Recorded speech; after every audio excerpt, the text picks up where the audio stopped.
when Russia invaded Ukraine, you were not surprised. Not even a little. No. You expected this. And you felt like this is inevitable and this is just something that was always going to happen and it's not going to just stop at Ukraine. No, not even remotely. The Russian space is among the worst farmland in the world. And so they've never been able to generate enough income to have a road network. Everything has to be moved by rail.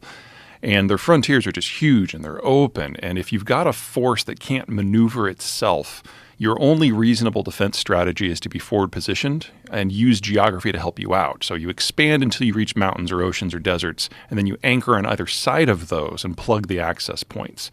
Unfortunately for Ukraine, there are 2 of those access points on the other side of Ukraine. So the Russians were always going to try to push through and retake that territory that they had controlled for most of the last 350 years. Unfortunately for them, in the 35 years since the Soviet system collapsed, the Ukrainians have developed an identity. And now they would like to be something other than a road bump. So one of the narratives that was going around was that the reason why Russia was pushing into Ukraine is because NATO was moving their arms closer to the border of Russia. There is something to be said for that. You just have to put it into context to really understand it.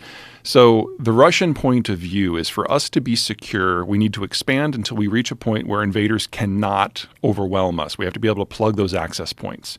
But to give the Russians what they want, you have to sign over the future of Estonia, Latvia, Lithuania, Poland, Finland, the Czech Republic, Hungary, Slovakia, Romania, Belarus, Ukraine.